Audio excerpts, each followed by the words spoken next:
썰TV 구독자 여러분, 안녕하세요. 이렇게 제 사연을 들으러 와주셔서 감사합니다. 살다 보면 가족이라면서 왜 이렇게 차별할까?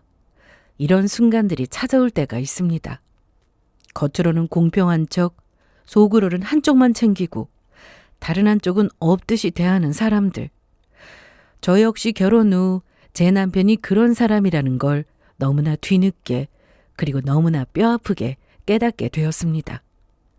남편은 늘 말로는 우리 집이든 처갓집이든 모두 한 가족이라고 똑같이 챙길 거라고 의인인 척 했지만 막상 행동은 정반대였어요. 팔은 안으로 굽는다더니 제 친정은 무시하고 시댁은 극진히 챙겼습니다. 차별이 어느 정도였냐면 제 동생 결혼식 축의금은 30만 원이 다였고 자기 누나 결혼식엔 무려 1,000만 원을 냈어요. 그 사실을 알게 되었을 때 황당함과 배신감은 말로 다 할 수 없었습니다. 그렇게 돈 없다고 죽는 소리를 해대더니 본인 가족한테 줄 돈은 있었던 거예요. 그 순간 저는 깨달았습니다. 말로만 한 가족이라고 떠들어대는 인간이라는 것을요. 저는 그날부터 남편이 절대 예상하지 못한 사이다 복수를 준비하기 시작했습니다. 제가 여러분에게 들려드릴 이야기는 복수를 결심하고 이혼을 선택하게 된 이야기예요. 이곳에서 모두 들려드리려고 합니다. 그럼 제 이야기 시작하겠습니다. 남편과 저는 연애 시절 내내 서로에게 정말 다정했고 특히 남편은 제 친정가족에게 유난히 잘했어요. 저는 아빠 없이 엄마와 여동생, 여자 셋만 사는 집에서 자랐습니다. 집안일이든 집술이든 무거운 일이든 뭔가 필요할 때마다 늘 손이 부족했죠. 아무래도 남자가 없는 집안이니까요. 여자 셋이 아무리 힘을 합친다고 해도 어려울 때가 종종 있었습니다. 남편은 그 상황을 알고는 언제나 먼저 나서서 도와주었어요. 저는 그때 그런 남편이 참 든든하고 고마웠습니다. 그리고 이런 남편의 행동이 이때는 진심으로 여겨졌어요. 아무튼 연애할 때 남편은 우리 집에 무슨 문제가 있다는 얘기만 나오면 툭 하고 달려왔습니다. 수도가 막히면 와서 고쳐주고 형광등 갈아야 하면 올라가 교체해주고 가구가 흔들리면 도구 꺼내와서 조여주고 엄마는 남편을 볼 때마다 우리 예비사위가 있어서 너무 든든하다고 없으면 어쩔 뻔했냐며 말할 정도였고 남편은 또 그게 당연한 듯 웃으며 말했죠. 에이, 당연히 제가 해야죠. 여자들만 사는 집인데 제가 챙겨야 하지 않겠습니까? 그 말이 얼마나 든든하고 고마웠는지 몰라요. 심지어 남편은 혹시 밤늦게 집에 위험한 일이 생길까봐 본인 신발과 겉옷을 우리 집에 걸어두고 갔습니다. 남자 사는 집인 척이라도 해야 좀 덜 위험하다고요. 그 말에 엄마와 여동생은 든든하다며 웃었고 저는 남편의 배려에 감동했어요. 이런 행동으로 남편은 결혼 전부터 엄마와 동생에게 점수를 톡톡히 땄습니다. 특히 제 여동생이 남편을 정말 좋아했습니다. 남편은 동생에게도 따뜻했고 일이 있으면 도와주고 시험 기간엔 간식 사다 주고 취업 준비할 땐 힘내라며 격려도 해줬어요. 동생도 자연스럽게 남편을 결혼 전부터 형부라고 불렀고 둘은 진짜 친남매처럼 잘 지냈죠. 남편에게는 위로 누나가 하나 있는데 전부터 여동생이는 친구들이 부러웠다고 했어요. 그래서 제 여동생을 여동생처럼 생각하고 챙겨주고 싶다고 했습니다. 그래서 그런지 동생과 사이가 참 좋았어요. 남편은 제 친정 식구들과 두루두루 사이가 좋았고 그렇게 우리 가족 모두가 남편을 믿고 좋아하고 의지하게 되었어요. 연애하다가 결혼을 결심하고 양가의 허락을 받은 뒤 본격적으로 결혼을 준비했습니다. 그리고 결혼을 준비하는 과정도 늘 분위기가 항상 좋고 따뜻했어요. 한 번은 엄마가 그러시더라고요. 남편은 우리 집안의 선물 같은 존재라고요.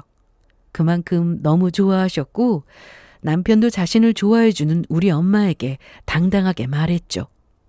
장모님, 장모님은 제게 진짜 어머니와 다름없어요. 저희 어머니도 장모님도 모두 똑같은 부모님이죠. 처제도 진짜 제 친여동생처럼 챙길 거예요. 그때 저는 진심으로 믿었습니다. 이 사람은 결혼 후에도 절대 변하지 않을 거라고 확신했어요. 그간 봐온 게 있고 결혼한다고 해서 변할 것 같지 않았거든요. 그런 사람이라고 전혀 생각지 못했습니다. 또 말로만 그러는 게 아니라 행동으로 제 가족을 잘 챙겨줬어요. 그래서 우리 가족을 자신의 가족처럼 생각하고 아껴주는 사람이구나 많이 느꼈습니다. 신혼 초의 남편은 정말 그 약속을 지켰습니다. 시댁과 친정을 차별하지 않고 둘 다 챙기며 똑같이 대했고 옆에서 지켜보는 제가 다 고마울 정도였죠.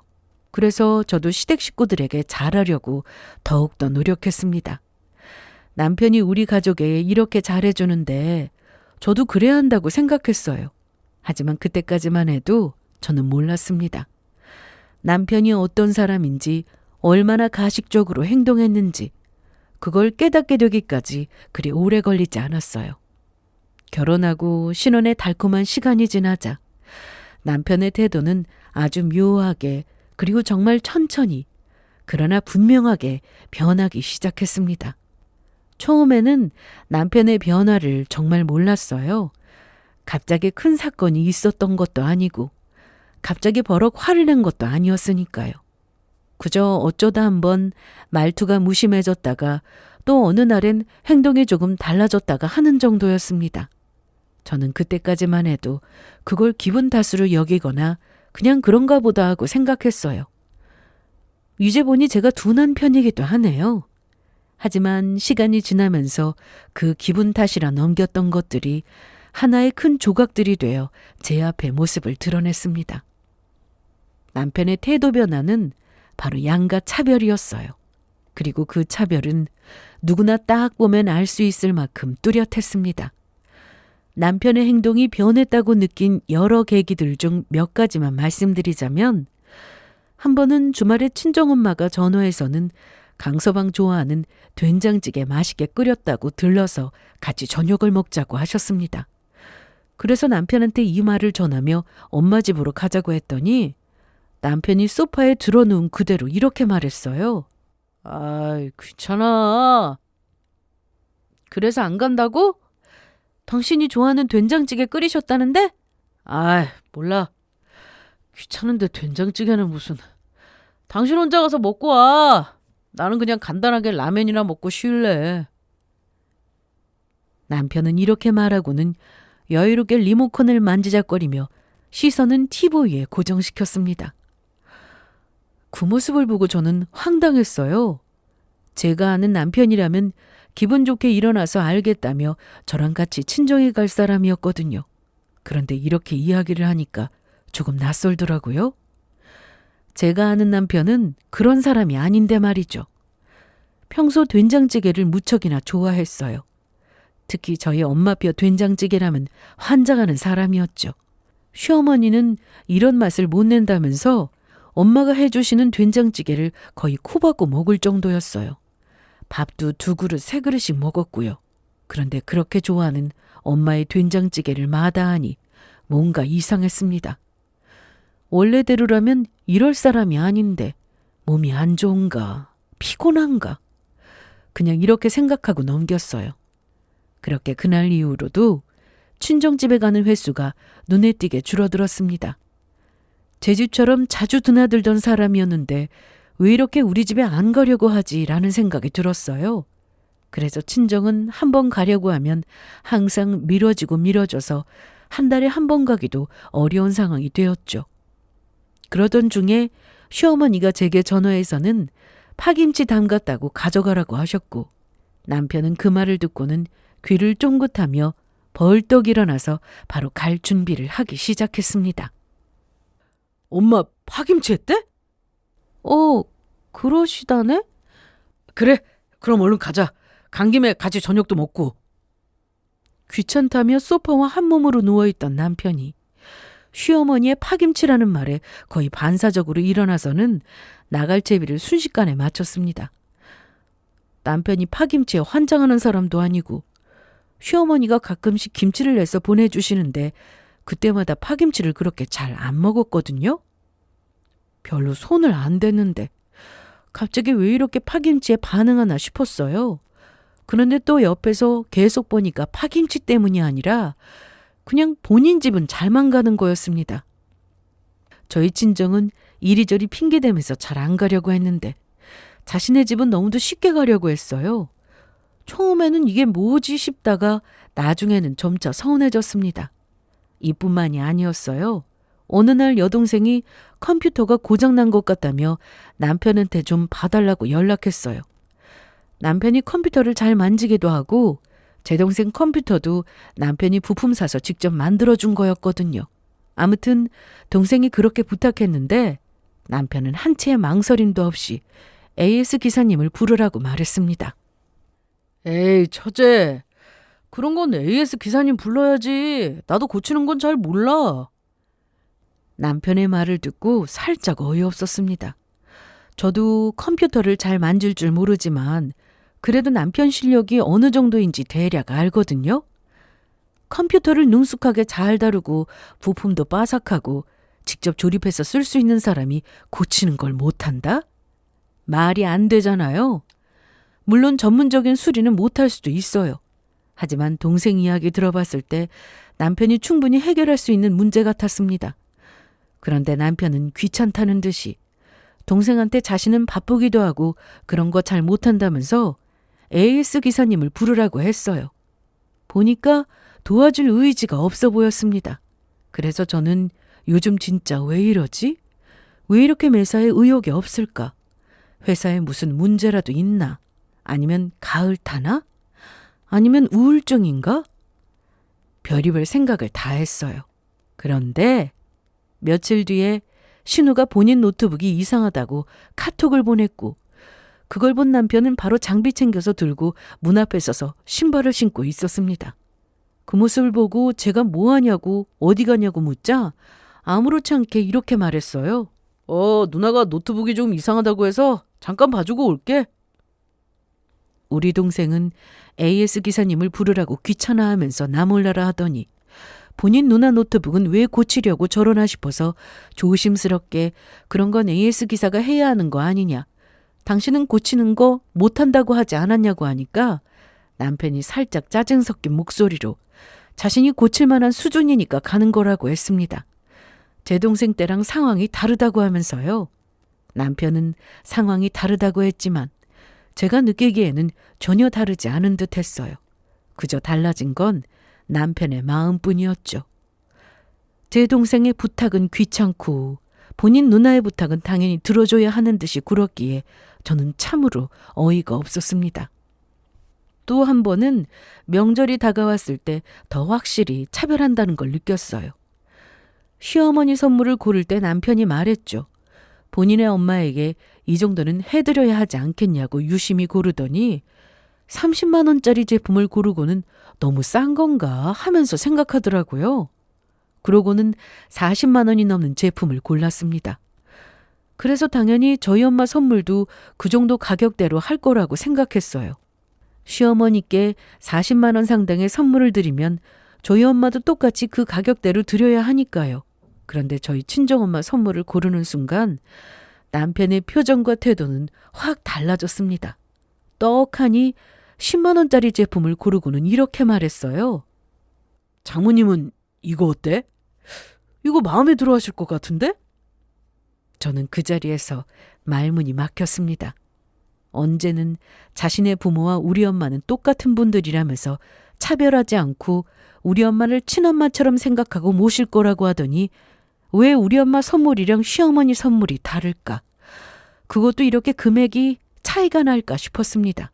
말로는 엄마랑 제 동생을 생각하는 척하면서도 정작 돈이 쓰이는 순간에는 차별하는 게 확연히 보이더라고요. 남편은 그렇게 말하고는 아무렇지 않게 선물을 장바구니에 담았고 제 마음은 무너져 내렸어요. 이건 단순한 우연이 아니었어요. 그리고 그냥 피곤한 게 아니었습니다. 처음에는 긴가민가했던 부분들이 점차 시간이 지나면서 확실히 두드러졌어요. 남편은 저희 친정과 시댁을 철저히 차별하고 있었습니다. 남편이 결혼 전 보여준 평등이라는 가면을 하나씩 벗고 있었던 거죠.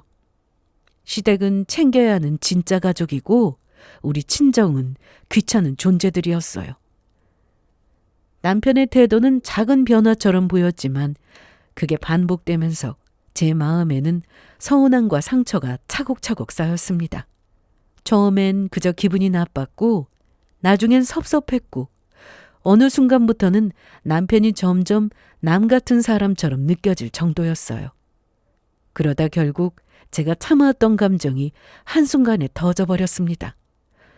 시모는 40만 원짜리 선물을 고르고 저희 엄마는 10만 원짜리 선물을 고르는 모습에서 그동안의 서운함이 뻥 하고 터진 거죠. 그래서 집에 돌아와서 남편한테 엄청 퍼부었습니다. 액수 차이 나게 선물 고른 것도 그렇고 그동안 시댁 관련된 일은 부지런히 움직이면서 우리 집 일에는 시큰둥했던 행동들을 꼬집으며 너무 서운하다고 왜 그러냐고 따졌어요. 당신 진짜 왜 이래?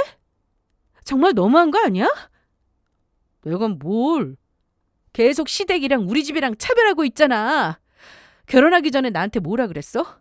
당신 부모님이나 우리 엄마나 똑같다며. 내 동생을 친동생처럼 생각하고 챙길 거라고 했잖아.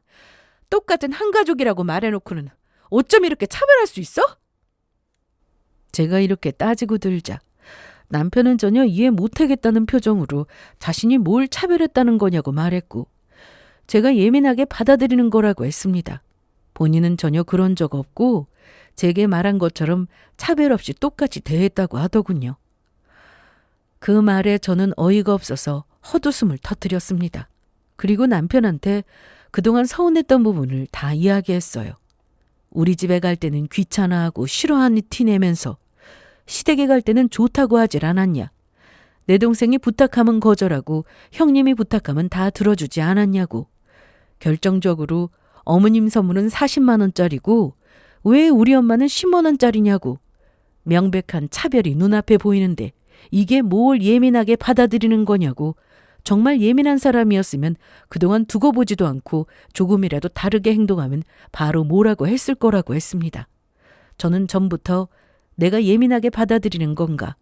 그냥 기분 탓이겠지 이렇게 생각하면서 넘겼다고 했어요. 그런데 보자 하니까 너무하다는 생각이 들어서 이렇게 말하는 거라고 했습니다. 그런데도 남편은 조금도 미안해하는 기색이 보이지 않았어요. 제 이야기를 다 들어놓고도 도무지 인정조차 하려 하지 않았습니다. 그날 우리는 결국 결혼하고 처음으로 큰 부부싸움을 하게 됐어요. 제가 그동안 쌓아온 서운함을 모두 말하자 남편은 처음엔 못 들은 척했고 나중엔 말꼬리를 잡으며 변명했고 결국엔 짜증까지 냈습니다. 그 모습을 보며 저는 깨달았어요. 남편은 정말 제 마음을 모르고 이해하지 못해서 이러는 게 아니라 그냥 인정하기 싫어서 고집부리고 발뺌하는 거라는 걸 깨달았습니다. 그리고 감정이 점점 격해지면서 남편이랑 정말 대판 싸웠어요. 제가 막 화를 내니까 남편은 뭐 이런 걸로 싸우냐고 이게 그렇게 감정적으로 나올 일이냐고 말했고 저는 그 말에 더 화가 났습니다. 이런 거라니. 내 가족을 계속 무시하고 귀찮아하는데 어떻게 참고 받아쳤고 남편은 그런 저를 계속해서 이해하지 못했어요. 그날 우리는 결혼 후 처음으로 정말 큰 싸움을 했습니다. 계속 서로의 입장만 고집하며 싸웠어요. 말이 아닌 말이 오가고 감정은 점점 날카롭게 변하고 서로의 표정은 완전히 굳어버렸죠. 싸움이 끝나고도 우리 집 공기는 얼음장 같았습니다. 그 싸움 이후 남편은 평소처럼 아무렇지 않은 척하려 했지만 저는 이미 마음이 돌아서고 있었어요. 남편은 계속 자신의 잘못을 인정하려 들지 않겠다는 확신이 들었고 어쩌면 평생 이런 마음을 안고 살아야 한다는 생각에 이혼이라는 결론이 제 머릿속에 뚝 떨어졌죠. 내 가족을 무시하는 사람과 내 인생을 전부 함께할 수 없는 거잖아요. 하루는 남편이 퇴근해 현관문을 열었고 저는 아무 말 없이 조용히 이혼 서류 한 장을 그의 앞에 내려놨습니다. 남편은 그걸 보는 순간 얼굴이 굳었어요. 이게 뭐냐고 물었고 저는 차분하게 말했습니다. 이혼 서류라고요. 이혼 서류야. 우리 이혼하자. 이렇게 우리 가족을 차별하는 당신이랑 더는 못 살아. 뭐? 이혼? 아니 어떻게 이혼하자는 말을 꺼내? 이런 걸로 이혼하자는 게 말이나 돼? 이혼이라는 말에 남편은 소스라치게 놀라며 소리쳤어요. 그래서 저는 담담하게 대답했습니다. 이런 걸로가 아니라 이런 일이니까 이혼하는 거라고요. 입장 바꿔서 내가 시댁 식구들을 차별하면 좋겠냐고. 그럼 당신도 못 참고 화냈을 거라고. 이혼 생각까지 했을 거라고. 소중한 내 가족을 귀찮아하고 차별하는데 어떻게 평생을 같이 살 수 있냐고 하자. 그제야 남편의 표정이 무너졌습니다. 말문이 막힌 듯 허둥대더니 갑자기 제 손목을 잡으며 말했어요. 아니, 내가 뭘 자꾸 차별했다고 그래. 나는 진짜 그런 뜻으로 행동한 거 아니야. 그래, 당신이 서운했다면 내가 미안해. 내가 다 잘못했어. 남편은 제게 미안하다며 차별하려고 그런 거 아니고 그냥 요즘 너무 피곤하고 귀찮아서 자신도 모르게 그렇게 표현한 것 같다고 했어요. 이래저래 밖에서 스트레스 받을 일이 많아서 그런 것 같다고 본인도 모르고 한 행동이라고 했습니다. 그리고 이어서 자신의 집은 편하니까 아무렇게 막 행동해도 되지만 그래도 처가집은 그럴 수 없지 않겠냐고 편하게 쉬고 싶은 마음에 별뜻 없이 그렇게 행동한 거라고 말하면서 제게 오해하게 해서 정말 미안하다고 했습니다. 그리고 제발 이혼만은 하지 말자면서 눈물을 보이더라고요. 그 모습을 보자 제 마음이 다시 흔들리기 시작했습니다. 남편은 처음으로 정말로 두려워하고 있었다는 걸 느꼈거든요. 이 일로 혹시라도 제가 떠날까 봐 무서워하는 것 같았어요. 그 모습이 제가 결혼 전 믿었던 남편의 모습과 겹쳐 보였습니다. 그래서 마음이 약해진 저는 남편을 한 번 더 믿어보기로 했어요. 마음이 다 풀린 건 아니지만 남편이 미안하다고 사과하고 이렇게 저랑 이혼하기 싫다고 우는데 매정하게 뿌리칠 수 없었습니다. 또 사랑하지 않아서 이혼하는 게 아니라 남편의 행동에 서운해서 그런 거잖아요. 제발 용서해달라고 다시는 이런 일 없을 거라고 말하는 남편의 말을 한 번 더 믿어주고 싶었어요. 그래서 알겠다고 다시 한 번 믿겠다고 했습니다. 그 말에 남편은 고맙다고 했고 그 일이 일손으로 다시 저희 친정 식구들에게 잘하기 시작했어요. 연애 때랑 신혼 초반의 모습으로 돌아갔습니다. 남편에게 많이 서운하기는 했어도 한편으로 나랑 이혼하기 싫어서 울고 이렇게 노력하는 모습을 보니까 기분이 나쁘지는 않더라고요. 그만큼 나를 많이 사랑한다는 걸 알 수 있었고 나 없으면 죽는 사람이구나 하는 생각에 마음이 누그러졌죠. 하지만 그때까지만 해도 몰랐어요. 조금만 지나면 이 남자의 진짜 본성이 축의금 사건으로 폭발할 거라는 것을요. 검은 머리 짐승은 거두지 말라고 했다고. 제 기회를 발로 뻥 차버리고 또다시 저희 가족을 차별할 줄은 몰랐습니다. 그걸 알게 된 건 제 동생이 결혼하고 나서였어요. 제 동생의 결혼 소식은 그야말로 집안의 큰 축제였습니다. 말 그대로 감격 그 자체였어요. 아빠 없이 엄마랑 저랑 서로 기대며 자라온 동생이었기에 동생이 결혼한다는 사실이 기쁘면서도 한편으론 찡하고 뭉클했습니다. 그렇게 동생의 결혼을 진심으로 축하했고 동생은 본격적으로 결혼 준비를 시작했어요. 동생이 식장 계약하고 신혼집을 구경시키겠다고 하던 날 저는 제 결혼 준비하던 때보다 더 설렜습니다. 그리고 이 생각이 떠오르더라고요. 동생한테 뭘 해주면 좋을까 고민스러웠어요. 하나뿐인 동생이고 언니로서 뭔가 해주고 싶은 마음에 며칠 동안 고민했어요. 그러다 혼수 장만하는 걸 조금이라도 도와주고자 정말 좋은 냉장고를 하나 사주면 좋겠다는 생각이 들었습니다. 저는 동생의 취향에 맞게 제 돈으로 냉장고를 한 대 결제했어요. 동생은 두 손을 입에 모아 올리고 울먹이며 말했죠. 언니, 진짜 미쳤어. 이거 엄청 비싼 건데. 으이그, 언니가 이 정도도 못 해줄까 봐? 괜찮아. 우리 동생 시집 가는데 언니가 이 정도는 얼마든지 해줄 수 있지. 동생은 너무도 고마워하며 감동 어린 눈빛으로 보냈고 그 모습에 저도 코끝이 찡해졌어요. 그리고 그저 예쁘게 잘 살아주기만을 바랬죠. 결혼식 당일 남편도 봉투 하나 들고 왔어요. 그 안에는 30만 원이 들어있었습니다. 솔직히 그 금액을 보는 순간적으로 너무 적은 거 아닌가 하는 생각이 들었어요. 다른 사람도 아니고 그래도 형부인데 형부라는 사람이 겨우 30만 원이 다인가 싶었고 너무 성의 없어 보였거든요. 그래서 제 표정이 조금 좋지 않자 남편이 제 눈치를 살피면서 먼저 난처한 표정으로 이렇게 말했습니다. 너무 적지? 당신이 좀 이해해줘. 요즘 이래저래 지출이 많아서 그래. 진짜 미안해. 그래도 나중에 여유 좀 생기면 처지한테 뭐라도 꼭 해줄게. 그러니까 이해해줘. 어?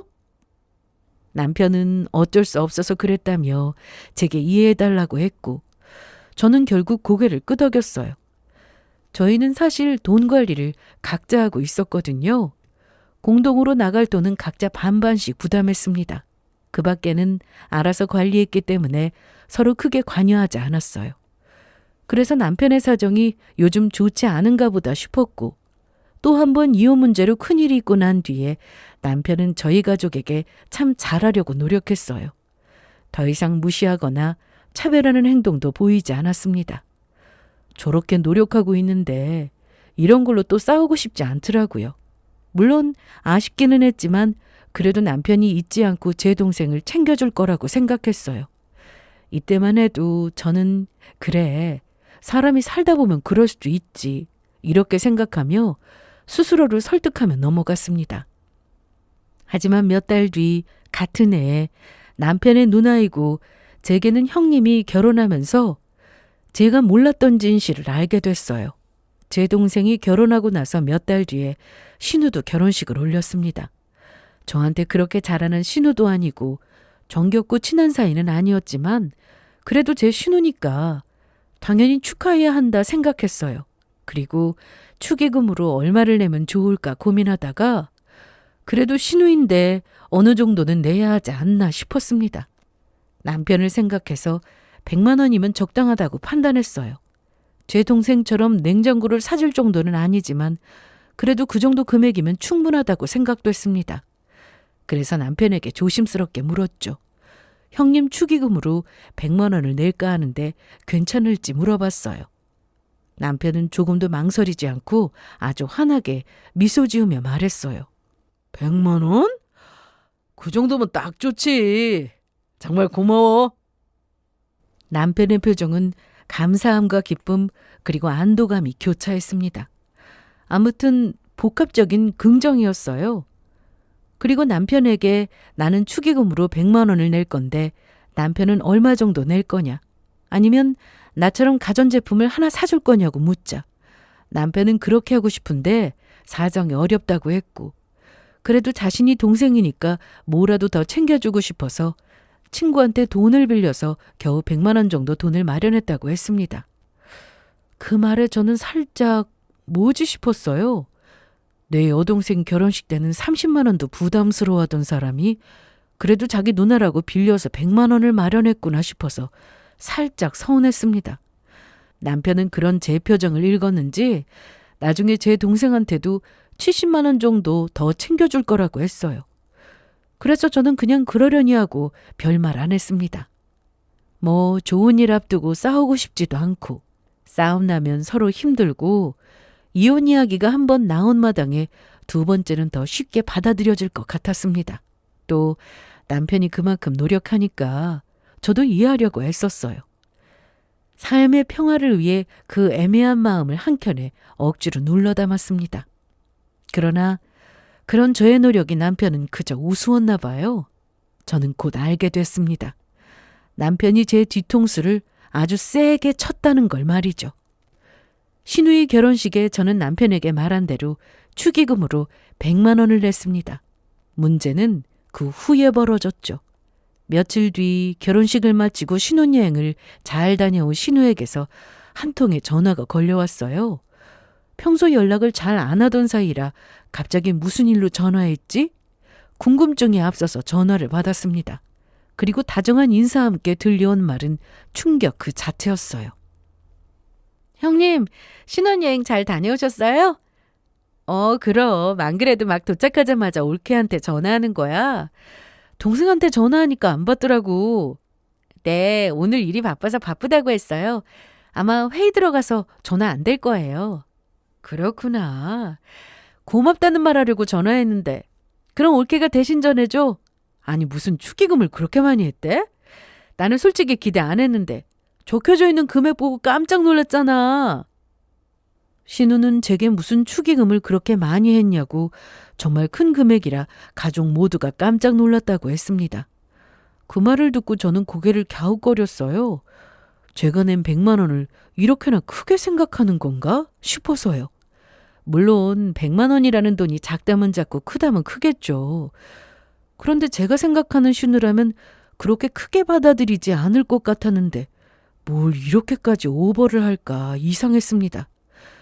그래서 당황스러운 표정으로 그렇게 생각해 주시면 감사한데 저희 선에서 적당한 금액으로 한 거라고 좋게 받아주시니 저도 기분 좋다고 대충 포장했어요. 또 남편 이야기를 꺼내면서 그이는 그래도 하나뿐인 누나라서 더 챙겨주고 싶어 했는데 요즘 여유가 없다 보니까 그 정도만 했다고. 그래도 형님 생각해서 낼 수 있는 돈 다 긁어 모아서 낸 거라고 했더니 신우가 깜짝 놀라서 이렇게 말했습니다. 아니, 형편 안 좋은 거 맞아? 평소에 돈을 얼마나 잘 벌면 1,000만 원이 형편 안 좋은 상황에서 낸 금액이 돼. 와, 우리 동생하고 올케 돈 잘 버네. 네? 형님 지금 뭐라고 하셨어요? 1,000만 원이요? 그래, 1,000만 원. 올케가 100만 원 내고 동생이 1,000만 원 냈잖아. 1,000만 원이라는 말에 저는 모든 걸 멈추고 얼어버렸습니다. 제게는 분명 100만 원이라고 했는데 1,000만 원이라니. 이게 대체 어떻게 된 일이지? 별의별 생각과 동시에 제 심장이 꽉 쥐어짜이는 느낌이 들었어요. 처음에 뭘 잘못 들었다고 생각했는데 그게 아니었습니다. 제대로 들은 게 맞더라고요. 네, 그렇습니다. 남편은 저를 속였어요. 저 몰래 신우 결혼식 축의금으로 1,000만 원을 내고 제겐 100만 원을 냈다고 거짓말한 거였습니다. 그것도 어디서 빌려서 겨우 어렵게 100만 원을 만든 것처럼요. 그리고 그 순간 모든 퍼즐 조각이 딱 맞춰졌습니다. 남편이 저를 속이고 일부러 돈 한 뭉쳐 끌고는 정작 뒤에서 자신의 친누나를 챙겼다는 것을요. 대충 상황이 어떻게 돌아가는 건지 눈치챈 저는 엄청난 분노로 진정이 안 됐지만 일단 최대한 침착한 척 알겠다면서 다시 한번 결혼 축하한다고 말하고는 전화를 끊었어요. 그리고 끊자마자 손에 쥔 핸드폰이 부들부들 떨렸습니다. 그리고 아무리 생각해도 너무 괘씸해서 미칠 지경이었어요. 내 동생 결혼식에는 요즘 지출이 많아서 힘들다고 다 죽어가는 듯 말해놓고는 자기 누나 결혼에는 아무렇지도 않게 1,000만 원을 냈다고? 그리고 나한테는 100만 원이면 딱 적당하다고? 그렇게 아무렇지도 않게 속였다고? 분노가 머리끝까지 치밀어 올랐습니다. 그날 밤 남편이 퇴근 후 집에 들어오는 소리가 들렸어요. 단순한 발걸음 소리였는데 그 소리가 그렇게 역겹게 들린 적은 처음이었습니다. 저는 일단 숨을 고르고 아무렇지 않은 척 자연스럽게 말을 건넸어요. 오늘 신우 신혼여행에서 돌아왔다고 연락 왔어? 그래? 남편은 티 안 내려고 애쓰듯 애매한 미소를 지었고 저는 그 모습에 더 역겨움을 느꼈습니다. 하지만 이 악물고 꾹 참은 다음에 바로 본론을 꺼냈어요. 다시 한번 남편에게 묻고 싶었습니다. 여기서 또 제게 거짓말을 할지 궁금하더라고요. 당신 형님 결혼식 때 100만 원 냈다고 했지? 그건 갑자기 왜 물어봐? 제 물음에 남편은 순간적으로 아주 잠깐 정말 찰나의 순간이었지만 표정이 얼어 있었습니다.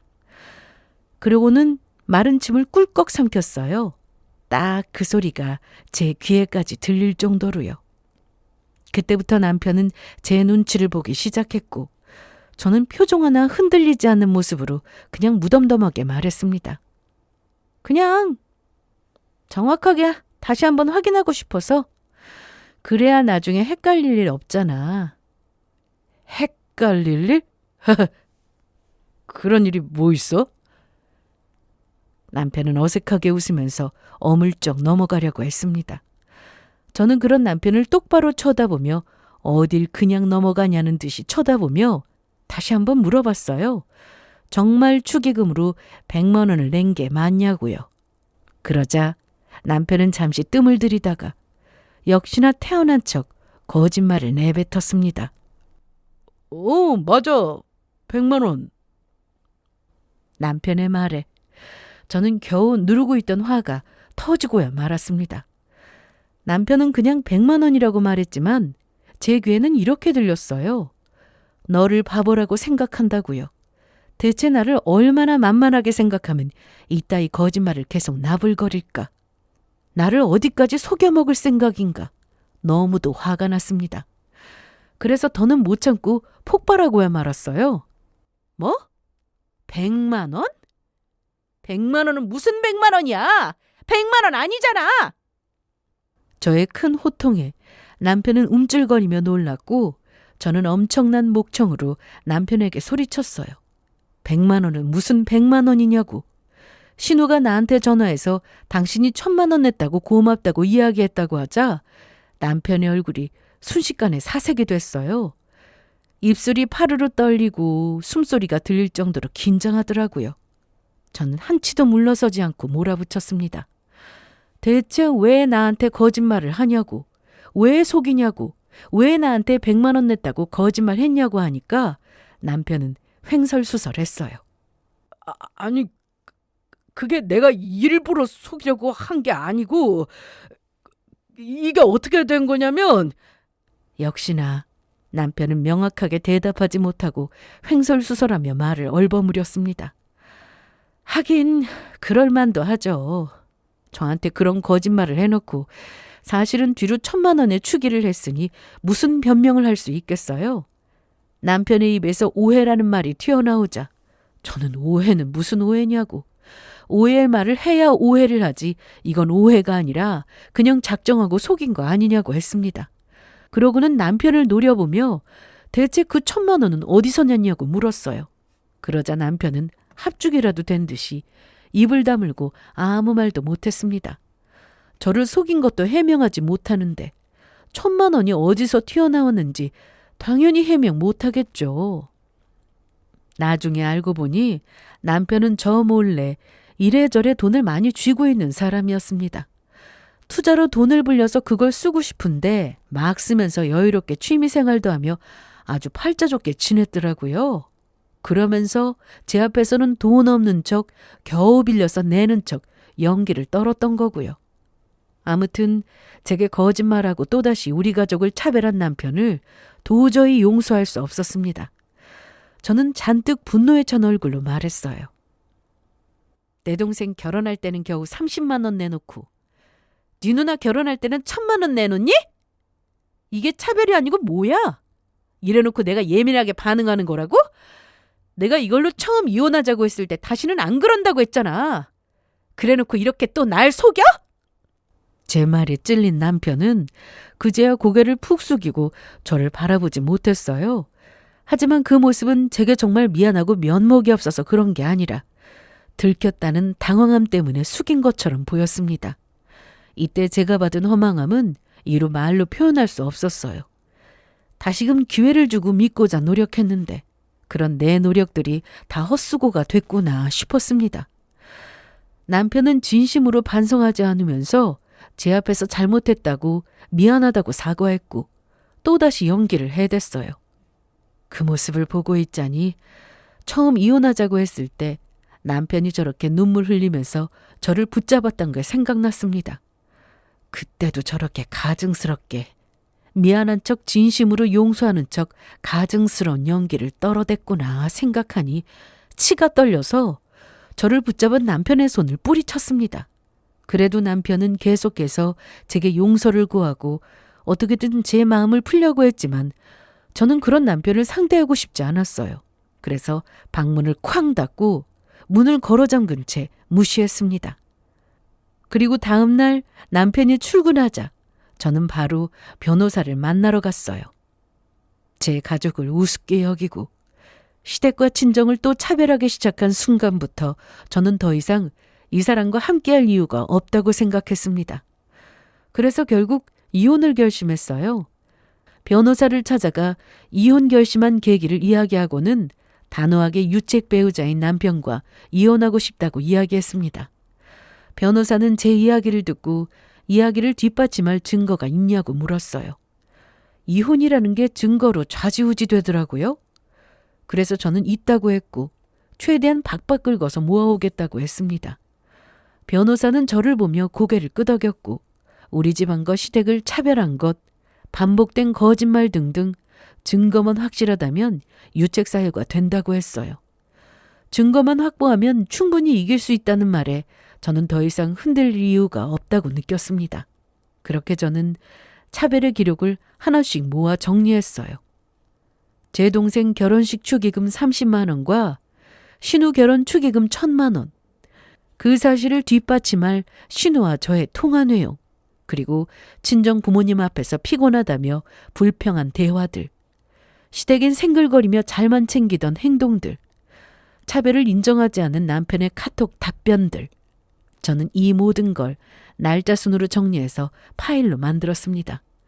그리고 뒤늦게 제가 이혼 준비를 하고 있다는 걸 알게 된 남편은 또 이혼 타령이냐고 제발 이깟 일로 이혼하면 사람들이 비웃는다면서 그러지 말고 다시는 그러지 않을 테니 한 번만 용서해달라고 했고 저는 그저 콧방귀만 뀌어댔습니다.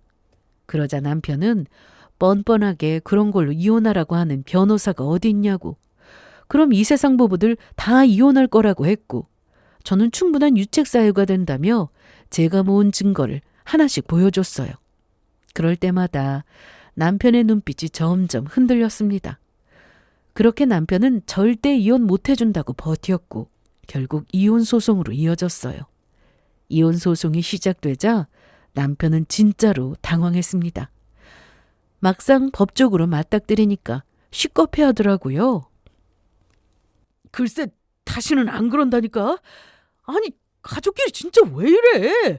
이거 뭐 그렇게 대단한 차별이라고. 솔직히 팔은 안으로 굽는 거 아니야? 당신 돈으로 1,000만 원 준 것도 아니고 내 돈으로 준 건데 그게 그렇게 잘못한 일이야?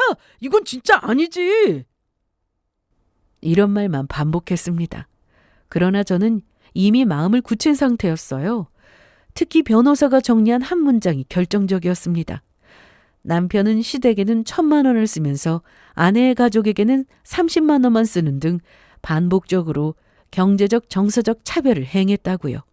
그 말에 남편은 억울한 듯 뭐라고 따지려고 했지만 있는 사실 그대로니까 결국 말을 얼버무리며 아무 말도 하지 못했습니다. 그러던 중 남편에게 사건이 하나 생겼어요.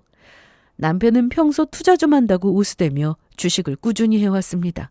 그런데 하필이면 이혼 소송 진행 중 남편이 들고 있던 주식이 반토막이 나는 참사가 터졌습니다.